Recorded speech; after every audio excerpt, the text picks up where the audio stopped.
Jangan lupa subscribe YouTube channel Metro TV News dan jangan lupa nyalakan notifikasinya. Marhaban yang dipersembahkan oleh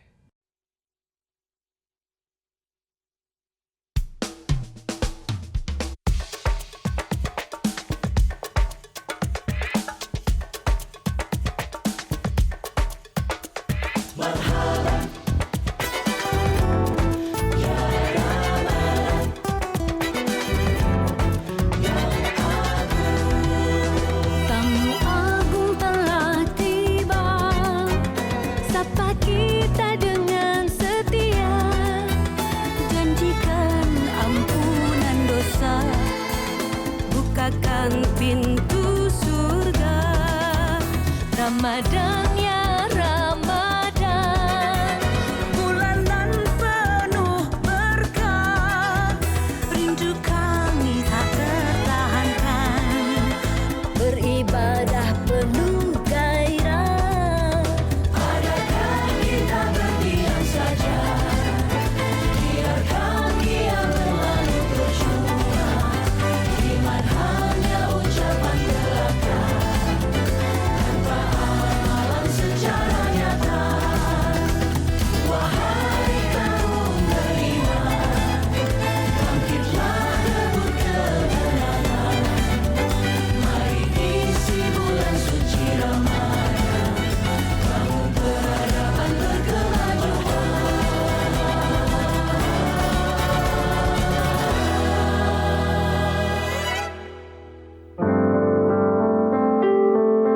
Bila kau mau sadari, cinta kasih tak memilih, kau dan aku, kita semua sama. Bila kau mau berbagi, apalagi yang dinanti, kasih putih karunia sejati. Assalamualaikum warahmatullahi wabarakatuh. Waalaikumsalam. Saya ingin di awal sesi ini ya, mengucapkan terima kasih kepada beberapa pihak ya, atas terselenggaranya dialog Ramadan oleh komunitas Orbit Lintas Karya sebagai pelaksana. Pertama kepada PT Indofood ya, Sukses Makmur yang alhamdulillah selama beberapa tahun terakhir ini, bahkan sudah 10 tahun lebih yang menjadi sponsor. Semoga semakin sukses dan semakin makmur. Saya tahu Indofood adalah produk makanan minuman yang semua produknya bersertifikat halal. Waktu itu dari Majelis Ulama Indonesia. Dan juga kepada Metro TV yang untuk kedua kalinya berturut-turut menyiarkan acara ini. Secara khusus ini Mbak Ita, saya ingin berterima kasih kepada sponsor busana saya, Keren, Budi. Yumnasa, yaitu desain dari koordinator komunitas Orbit Lintas Karya, Tete Eksanti. Ya. Santi. Saya lihat elegan, Keren. syar'i, dan nyaman dipakai. Gitu. Betul, Budi. Kali ini sebagaimana lagu Mbak Ita tadi, apa pesan lagu tadi ya? Jadi Ada kita kata harus berbagi. saling berbagi. Tanpa peduli siapapun kita, ya kan, Oke. sama-sama di mata Allah. Maka zakat untuk berbagi, Betul. zakat untuk menyejahterakan. Ya. Betul, Budi. Zakat secara maknawiyah dan filosofis itu mengandung arti penyucian. Ada hubungan dengan kata tazkiyah, tazkiyatun nafs, ya. Penyucian diri. Ya. Maka harta yang kita miliki dari usaha keras kita ya, bekerja, berusaha, harus diyakini bahwa tidak semua harta itu milik kita. Ini konsep kepemilikan. Memang ada porsi kita yang bekerja, ya.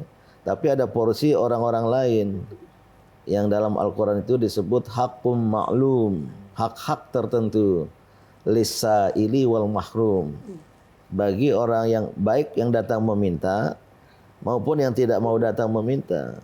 Nah, kesadaran bahwa ada porsi dalam harta kita bagi hak orang lain yang datang meminta tidak minta, inilah yang harus mendorong kita berbagi ya. Betul.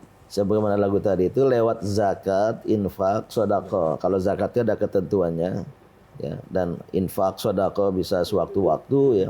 Yang pada intinya untuk menyucikan jiwa ini ya. Bede, Ya. maaf. Ini kan zakat itu adalah kewajiban umat muslim. Terus bedanya kan kita juga sebagai warga negara Indonesia yang baik kan ada namanya pajak. Gitu. Nah, zakat sama pajak itu ada Ya, perbedaan zakat nggak? kewajiban agama, pajak kewajiban negara. Nah, mau menjadi warga negara yang baik, bayarlah pajak. Orang bijak bayar pajak. Sementara zakat kewajiban agama, kalau tidak dilaksanakan ya tidak menjalankan ajaran agama, berdosa. Ya tunggulah balasan dari Allah. Ya, toh tidak semua harta kita akan pokoknya 2,5%. Dalam hal tertentu paling tinggi 10% gitu. Jadi ini ajaran penting ya, menjadi rukun Islam, dan zakat ini berfungsi untuk pemerataan kesejahteraan. Jangan numpuk di satu orang, di satu kelompok, satu perusahaan. Intinya ya berbagi itu. Ya. Berbagi itu ya itu kesadaran kita untuk tidak hanya ingin hidup sendiri, ingin sejahtera sendiri, tapi ada saudara-saudara kita yang juga punya hak untuk itu. Nah, kebersamaan inilah yang sebenarnya sangat tinggi dan sangat mahal. Dan disitulah ajaran zakat datang ya, untuk berbagi sebagaimana lagu yang dilatunkan Mbak Ita tadi dengan iringan piano. Mas Dwi. Suami saya itu. Romantis sekali.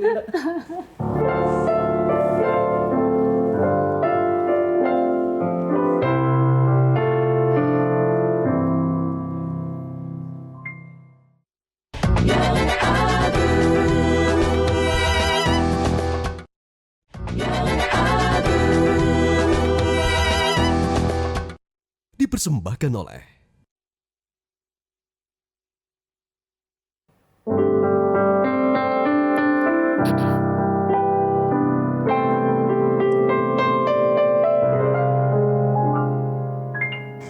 Mas Din, bisa saya ingin bertanya tentang makna sejatinya bahwa zakat itu disyariatkan dalam Islam. Di sini sangat menarik, Islam membicarakan seluruh hal dalam bidang, terutama zakat ini sangat concern karena di sini betul-betul ada kritik terhadap kaum kapitalisme, membedakan antara si kaya dan si miskin. Saya ingin tahu bagaimana Islam memaknai zakat secara keseluruhan. Ya. Zakat dengan kecenderungan berbagi tadi itu ya, tentu ini menampilkan satu konsep ekonomi jalan tengah ya. Tidak sosialistik, ya, sosialisme, tidak juga kapitalisme ya. Nah, pada Islam ini ya selain ajaran untuk bekerja ya, agar manusia menjadi kaya, pemeluk Islam menjadi kaya ya, tidak terus-menerus menjadi fakir miskin. Tapi kan selalu ada yang lebih kaya, ada yang setengah kaya, ada yang kurang kaya atau miskin. Nah, berbagi itu ya terutama kepada 8 golongan itu. Paling utama itu fakir miskin, al-fuqara wal masakin, agar mereka bisa hidup. Jangan sampai ada yang mati kelaparan. Ya. Sementara tetangganya hidup berlebihan. Ada kan hadis itu, jangan tidur kekenyangan sementara tetangga kita kelaparan. Nah, jangan sampai terjadi ada orang miskin di antara kita mati, ada, walaupun dia biasanya tidak karena itu. Tapi sebagaimana fenomena di masyarakat, ada yang pesimis terhadap hidup ini ya. Saya nggak bisa pikir ada membunuh anaknya dengan alasan takut anaknya berkesusahan. Itu kan sebuah pesimisme, putus asa yang sangat dilarang oleh agama. Maka ajaran zakat itu berbagi ya, supaya jangan ada orang yang tidak bisa hidup secara layak, tidak bisa sekolah secara layak, bahkan tidak bisa menunaikan ibadat agamanya secara layak karena mereka tidak punya baju, tidak punya pakaian. Nah, prinsipnya tuh berbagi. Berbagi itu tidak hanya untuk hal-hal yang konsumtif ya. Untuk dimakan, bisa untuk produktif, membangun sekolah, membangun lembaga-lembaga keagamaan lainnya. Bang, ada sebuah risalah yang menceritakan bahwa di zaman Khalifah Umar bin Khattab itu Mu'az bin Jabal yang mengelola zakat di Yaman itu sampai saking jayanya pengelolaan zakat pada saat itu, ada masyarakat yang malah tidak mau menerima zakat karena masyarakat sudah makmur, sudah kaya, berlimpah. Nah, kenapa tidak Indonesia yang mayoritas penduduknya adalah Muslim itu mengoptimalkan pengelolaan zakat ini sehingga bisa menuntaskan kesenjangan? Apa sebenarnya problem yang kita hadapi? Ada pertanyaan yang senada. Kalau sudah semua kaya di suatu daerah, apakah masih ada ajaran zakat? Ya akan selalu ada. Tentu harus disebarkan keluar daerah, keluar negara ya. Dan kita berorientasi universal, rahmatan lil alamin. Sekarang daging-daging korban itu ya, terutama yang di Mekah waktu ibadah haji itu sudah disalurkan keluar Saudi Arabia itu. Karena di Saudi Arabia nggak ada orang miskin yang kira-kira perlu diberi daging ya. Maka dikirim sebagian ke Indonesia juga, selain ke Afrika, Somalia, negara Afrika ya. Nah, mungkin di Indonesia ada suasana seperti itu ya. Walaupun saya tidak punya data ya, suatu kabupaten atau mungkin kecamatan atau mungkin desa ya, yang semuanya sudah orang kaya, ya zakatnya ya salurkanlah ke desa tetangga, ke kabupaten tetangga gitu. Yang saya kira akan selalu ada itu. Tapi intinya kembali lagi ya, berbagi tadi. Suasana kebatinan dan kesadaran mau berbagi. Maka Islam dengan ajaran zakat ini ya, selain tadi tazkiyatun nafs, menyucikan diri, menyucikan jiwa, tapi juga mengandung arti tidak mau egois dalam beragama. Ada egoisme beragama ini hanya untuk diri sendiri. Tapi dia harus menebarkan rahmat bagi sesama. Maka itulah rahmatan lil alamin. Maka kesalehan yang harus kita raih bukan kesalehan individual, tapi kesalehan sosial, kesalehan kolektif. Sarana untuk mewujudkan atau meraih kesalehan sosial tadi itu ya ajaran berbagi, baik zakat, infak maupun sedekah.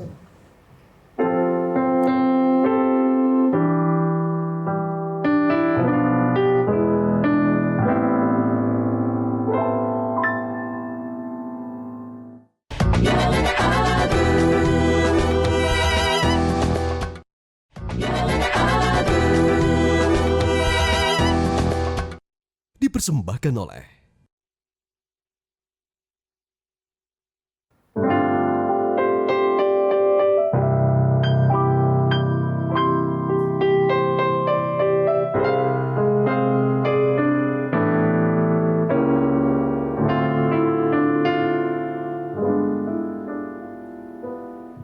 BD, beberapa waktu lalu kan banyak pro kontra ya, lembaga zakat atau lembaga kemanusiaan itu menyalurkan bantuannya ke negara-negara yang berkecamuk.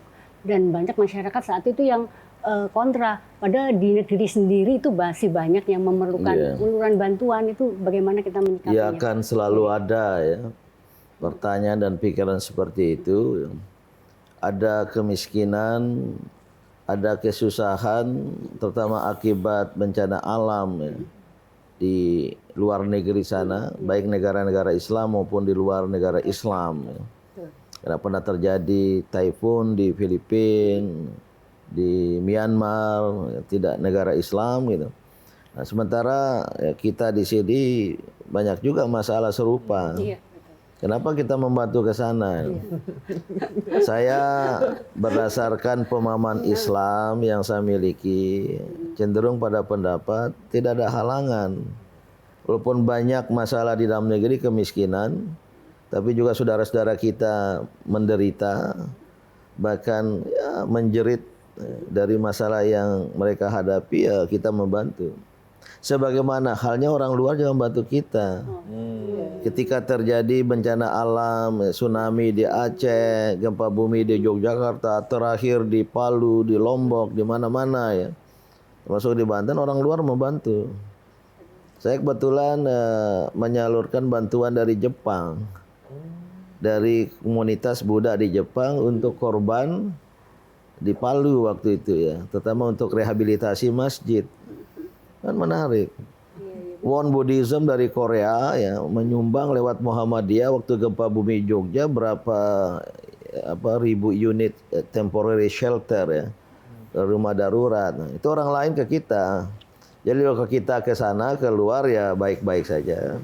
Walaupun tidak berarti kita harus melupakan ya saudara-saudara kita di dalam negeri, dan itu pun nanti ikut dibagi juga ke dalam negeri kan.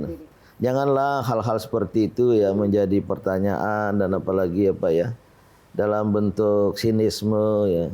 Saya kira tidak produktif ya. Kita berorientasi kemanusiaan yang universal ya. Nanti juga kenapa membantu kabupaten lain? Kabupaten saya sendiri butuh. Sementara mengatasi kemiskinan di tempat kita sendiri, jangan bicara negara. Bicara kabupaten. Belum selesai dan nggak akan selesai. Masa kita nggak berbagi ke kampung istri atau ke kampung suami, atau bukan karena kampung istri atau suami, tapi itu bagian dari saudara-saudara kita yang kebetulan sebangsa setanah air. Kalau yang di luar sana ya, baik muslim tidak muslim, saudara-saudara sebagai sama-sama ya, makhluk ciptaan Allah Subhanahu wa taala. Bang, Ya. Sebegitu penting peran zakat ini bagi umat Islam sehingga agama kita menempatkannya menjadi salah satu rukun. Nah, menurut Abang sejauh mana peran lembaga-lembaga zakat saat ini untuk mengoptimalkan perannya mengatasi ketimpangan di negeri? Ya, alhamdulillah banyak sekali ya lembaga amil zakat sejatinya, amil ya, yang bergerak menyalurkannya. Ya. Lembaga-lembaga filantropi Islam ya. Di Muhammadiyah ada Lazismu, lembaga amil zakat infak sedekahmu Muhammadiyah. DNU Lazisnu, lembaga amil zakat NU.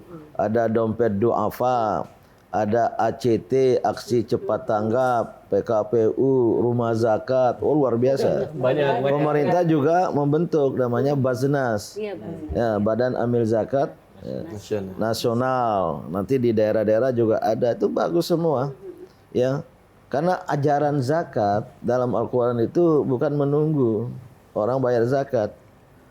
Khudh min amwalihim. Keras Al-Quran itu, ambil dari harta mereka ya, tapi jangan ngambil secara paksa ya. Tapi dalam arti secara persuasif, tapi jangan nunggu lembaga ambil zakat nunggu datang ya, nggak datang nanti. Tapi khudh min amwalihim ya.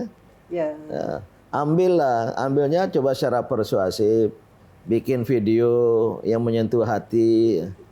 Nah, kalau sudah flyer video tidak mempan ya datangi. Ini Bapak Ibu punya harta tapi belum bayar zakat. Ini ajaran agama. Artinya apa ya? Lembaga-lembaga yang banyak ini bagus sekali. Ya, apakah boleh saling sesama bus kota nggak boleh saling menjauhi. Saya kira kalau mengajak kepada kebaikan nggak apa-apa lah ya. Maka nggak usah ada yang iri cemburu, kok dia lebih agresif, lebih aktif ya. Ya semua untuk ini. Dan sekarang alhamdulillah ya, zakat infak sedekah terkumpulkan tidak hanya dibagi untuk mengatasi fakir miskin, bangun sekolah, ada yang membangun musola ya. Walaupun di situ nggak ada penduduk, bangun musola pinggir jalan gitu, supaya orang yang berperjalanan mampir sholat. Bagi untuk amal beasiswa sudah banyak sekarang. Lembaga-lembaga amil zakat menyalurkan sebagian dari yang diterima itu, zakat yang diterima itu untuk beasiswa ya. Ada yang membantu pesantren kami di Sumbawa, pesantren kita ya, untuk mengganti beasiswa yang kita berikan ya, ganti uang makan, uang sekolah. Ada juga yang ditasarkan dalam bentuk usaha produktif. Ini di sebuah hotel di Jakarta, nggak usah saya sebut ya. Jamaah muslimnya di situ ngaji, kemudian secara sukarela ya, mau dipotong gajinya 2,5% per bulan.